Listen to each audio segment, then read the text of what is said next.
कोई महिला जो प्रेगनेंसी प्लान करना चाहती है उससे कितने समय पहले सिगरेट छोड़ देनी चाहिए? उसको एटलीस्ट 6 मंथ्स पहले सिगरेट छोड़ देनी चाहिए।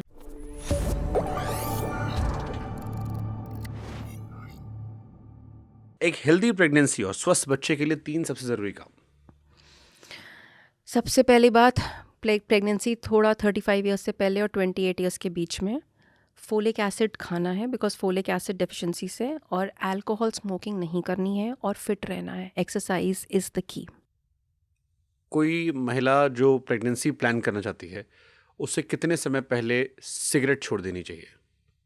उसको एटलीस्ट 6 मंथ्स पहले सिगरेट छोड़ देनी चाहिए और 3 मंथ्स पहले फोलिक एसिड स्टार्ट कर देना चाहिए, कम से कम ये। कम से कम। और अगर एक हेल्दी बेबी प्लान करना हो तो अच्छे से। अगर हेल्दी बेबी प्लान करना है तो प्लीज़ आप शुरू से ही स्मोकिंग मत करो, और अगर कर रहे हो तो प्लीज़ 6 महीने पहले स्मोकिंग बिल्कुल बंद करो। दे आर टबैको च्युइंगम्स आती हैं, अपने डॉक्टर से मिलिए, उसको पूरा विड्रॉल पे लाइए और उसके बाद आप प्लान करिए अपनी प्रेगनेंसी। एक ऑन एन एवरेज अगर आपको रेट बताना हो कितना खर्चा आता होगा, कि जो दर्शक देख रहा होगा वो सोचता भी है, फिर अपना बजट कैलकुलेट करता है। देखो, कहीं ना कहीं 1.5 लाख से 2 लाख के बीच में खर्चा पड़ता है आईवीएफ का। ओके।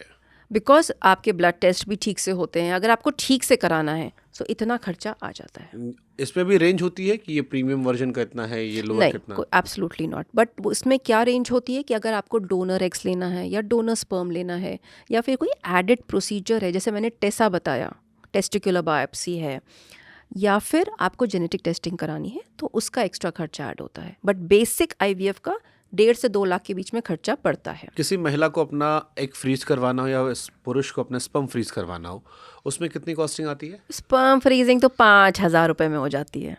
महीना? नहीं, 6 महीना। अच्छा, 6 महीना। 10,000 रुपये सालाना? हाँ। ओके। इतना तो शुभांकर तुम अफोर्ड कर ही सकते हो। मतलब इतना तो आप दोस्ती यारी मेरा खरीद लेगा। तो चलेगा। महिलाओं में कितना होता है? सो भाई 1.5 लाख। 1.5 लाख रुपए? बिकॉज इंजेक्शंस लगते हैं ना 10 दिन के लिए, so these hormonal injections are expensive. फिर हम इनको प्रोसेस करके एग्स को बाहर निकालते हैं, फिर हम एक मीडिया में ये एग्स लेते हैं और फिर इनको फ्रीज कर देते हैं। तो ये 1.5 लाख रुपए हर साल देने होंगे उन्हें? नहीं, 1.5 लाख रुपए इज वन टाइम, पहले साल। फिर उनको हर साल 30,000 अराउंड पे करना पड़ता है। Okay. To keep the storage. मान लीजिए किसी महिला ने आज 2026 में अपना एग फ्रीज करा लिया, 2027 से 28 के बीच में उसको 30,000 रुपये जमा करने हैं। मैं जानना चाह रहा हूँ क्या ये एग जो है इसे वो 2035 में यूज़ कर सकती है? आराम से, कोई मसला नहीं है? कोई मसला नहीं है। आप 10 साल तक फ्रीजिंग आराम से कर सकते हो, और अगर वो और एक्सटेंड कराना चाहे तो हम एक्सटेंड कर सकते हैं। नाइस।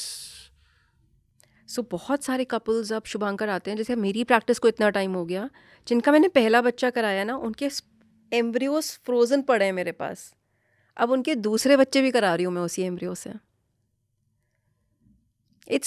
It's wonderful. अगर आप सच में अपनी क्लिनिक पे बैठ के अच्छा काम कर रहे हो ना, and you are actually having a good team, it's a wonderful process to do this. मतलब आपने एक बार एग निकाल लिया, एक बार स्पर्म ले लिया, आपने खूब सारे बेबीज़ बना लिए, फ्रीज कर लिए, 2 आपने डाल दिए, पहली प्रेगनेंसी हो गई, रेस्ट तो बच्चे पीछे पड़े हैं ना, तो वो 3 साल बाद आ रहे हैं कि अच्छा वो रेस्ट वाले बच्चे बस डालने ही तो है अंदर, डाल दो, सो हो जाते हैं। नाइस। जैसे बॉलीवुड में हम सुनते हैं कि बहुत सारी एक्ट्रेस जो कहती है कि हमने अपने एग्स फ्रीज करा रखे हैं, और वो कहती भी कि बाकी को कराना चाहिए। सबसे ज़्यादा किस प्रोफेशन के लोग महिलाओं में अपना एग फ्रीज करवाती हैं? आजकल शुभांकर मेरे पास ना डाइवोर्सीज बहुत आ रहे हैं। I know it's a new thing, but I am also shocked. मतलब मेरे पास Tier 2, Tier 3 सिटीज़ से भी डाइवोर्सीज आ रहे हैं। आज जैसे तुमने मुझसे अभी क्वेश्चन पूछा दैट आजकल लोग हुक हो गए हैं इतने सारे, मुझे प्रॉब्लम यहाँ आ रही है। ये डाइवोर्सीज आते हैं, स्पेशली सिंगल फीमेल्स आ रही हैं, एंड दे हैव इश्यूज़ कि हमारा डाइवोर्स हो गया, वी केप्ट ऑन वेटिंग कि हमें कोई मिल जाएगा लड़का, नहीं मिला, तो अब 38, 39, मतलब ऑलरेडी दे आर लेट, उस पे आ रही हैं कि पता नहीं अब शादी कब होगी, एक तो फ्रीज़ कर दो आप मेरा। सो ये एक बहुत मेजर चेंज देख रही हूँ मैं। सेकेंड, जो मेरे पास पेशेंट्स आते हैं बहुत सारे, वो आ रहे हैं एंडोमेट्रियोसिस के। It's a disease which is becoming very common. इसमें क्या होता है, जो आपका मेंस्ट्रुअल ब्लड होता है वो सारा बाहर नहीं आता, कुछ 10% ब्लड हर महीने यूट्रस से ट्यूब्स के थ्रू आपके पेट में जाता है, जिससे आपकी ओवरीज में गांठ बनने लगती है और सब कुछ चिपकने लगता है, और ये बीमारी हर महीने बढ़ती ही रहती है। ये क्या करता है, धीरे धीरे आपके एग्स को पूरा खा लेता है और आपके यूट्रस सबको चिपकाने लगता है। व्हेन ऐसे कपल्स आते हैं हमारे पास and they don't want to have pregnancy, हम उनको बोलते हैं कि आप एग फ्रीजिंग करा लो अगर आपको अभी बेबी नहीं करना तो। थर्ड है कैंसर पेशेंट्स, उनको कीमो रेडियोथेरेपी देने से पहले ऑन्कोलॉजिस्ट यानी कैंसर डॉक्टर्स हमारे पास पेशेंट्स भेजते हैं कि आप एग और स्पर्म फ्रीज कर लो, बिकॉज आफ्टर कीमो या रेडियो ऑब्वियसली उनका ख़त्म हो जाता है चांसेस। फोर्थ कहने की बात है, प्रोफेशनल्स आते हैं कि आप एग फ्रीज करा लो। मेरे पास प्रोफेशनल्स वाला काउंट कम है, मेरे पास ये डाइवोसी, एंडोमेट्रियोसिस, कैंसर ये ज़्यादा है।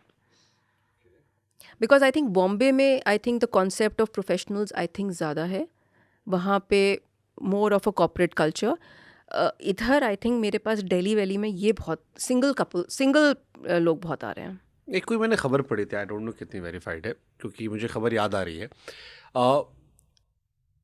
डेड केस से बच्चा पैदा कराया गया था और बड़ा वियर्ड था वो सुनने में पहली नज़र में कि हस्बैंड की शायद डेथ हो गई थी और उसी टाइम उन्होंने डॉक्टर्स ने कुछ प्रोसीजर्स लिया, आई डोंट नो क्या प्रोसेस था, उसके बाद वो प्रेग्नेंट हुई। Is it possible? I have done one case, so I will tell you this story, this is very interesting. This couple is from Haridwar, husband and wife मेरे पास Delhi clinic पे आते हैं एंड वेरी नॉर्मल, कुछ problem नहीं। Husband ने बस मुझे हिस्ट्री दी कि मैं occasional I am an alcoholic and हमें बेबी नहीं हो रहा है, तो हमने सब टेस्ट वेस्ट करा लिए एंड सब कुछ करा लिया। हस्बैंड ने बोला आप मेरा स्पर्म फ्रीज कर लो, मुझे ना 6 महीने के लिए ट्रैवल करना है। मैंने कहा ठीक है, मैंने स्पर्म फ्रीज करके रख लिया। अब ये लॉस्ट 3-4 महीना, 4 महीने बाद इसकी वाइफ आती है, बोलती है मेरे हस्बैंड को डायग्नोस हुआ है लिवर फेलियर। पेशेंट एक, I will not name the hospital, एक बड़े हॉस्पिटल में एडमिटेड है दिल्ली में एंड लिवर ट्रांसप्लांट बताया है। ऐसे कोई बात नहीं, तुम पहले ये निपटाओ फिर देखते हैं। अब लिवर ट्रांसप्लांट हुआ इसका और इसकी वाइफ ने अपना लिवर दिया अपने हस्बैंड को उसको बचाने के लिए। हस्बैंड एक्सपायर्ड, ठीक है। नाउ इसकी फैमिली और यंग कपल, इसकी फैमिली मेरे पास आती है आफ्टर ऑब्वियसली 3 months कि हस्बैंड एक्सपायर हो गया and we were so shocked, एकदम यंग आए कि अब क्या करें। अब आइडियली मैं स्टक्ड थी, मेरे ऊपर बहुत सारे इमोशनल इश्यूज़, बहुत सारी एथिकल इश्यूज़, बहुत सारी चीज़ें थी, बट मेरे पास स्पर्म था। So we did IVF for this single female who lost her husband and she has twin babies today and both girls. And I have posted this story on the LinkedIn also that day and I was touched. I didn't know. मुझे ऐसा लगा कि these things actually बहुत बहुत मायने रखती हैं ज़िंदगी में, पता है। मतलब आप उसके, जो उसका फादर था ना बॉय का, वो रो रहे थे मेरे सामने बैठ के कि आपने आज मिरेकल कर दिया, मेरे घर में वापस खुशियाँ आ गई, या किसी ने अपना यंग बेटा खोया हो और उसके फिर 2 बच्चे हो जाएं, और भविष्य में बच्चे आप और भी कर सकते हो उनके। अभी मेरे पास उसकी एक वाइल और पड़ी है स्पर्म्स की, और मेरे पास एम्ब्रियोज भी पड़े हैं उसके। सो आप ये देखो ना कि ज़िंदगी में कुछ भी होता है और जिसका जो होना है ना, और आप सोचो अगर उसने नहीं उस दिन मुझे बोला होता कि आप मेरा स्पर्म फ्रीज कर लो, तो मेरे पास सैंपल ही नहीं होता उसका। This is all destiny. Nice, मतलब कुदरत कहीं ना कहीं से आखिर में आ ही जाती है। ओके, महिलाओं को लेकर हमने कुछ क्वेश्चंस रखे हैं, क्योंकि पिछला सेक्शन जो था वो पुरुषों को डेडिकेटेड था। आजकल कई किस्से आते हैं जहाँ 25-27 साल में ही महिलाओं के अंडे जो हैं वो ख़त्म हो जाते हैं। Is it true? It's very true. मेरे को लगता है कि with the new lifestyle, with lot of hooking here and there, of course what you tell me, alcohol consumptions, party. आप भी देख ही रहे हो, मेरे मुंह में शब्द क्यों डाला, आप भी तो देख ही रहे हो ना सब कुछ। नहीं, मैं आपके मुंह पे इसलिए डाल रही हूँ कि आप बोल रहे हो। कैसे तो आपके पास भी आते हैं सारे। So and I am sure आप पूछते होगे उनसे भाई कि हाँ, I तुम ये always ड्रिंक ask करते हो, them, ये करते हो, obviously, ये करते हो। young girls come to me, मैं तो सच में पूछती हूँ कि डेली कितने में। अफेयर तुम्हारे चले, कितने पार्टनर एक साथ हैं। एग्जैक्टली, आई आस्क बॉयफ्रेंड है, हाँ, कितने हैं। कितनी पार्टी करती है, बोलती है मैम। ये नहीं पूछते कितने हैं। इतना थोड़ा तमीज़ रखनी पड़ती है मुझे। एंड देन मतलब ओपनली बोलते हैं मैम स्मोकिंग तो हम छोड़ ही नहीं सकते।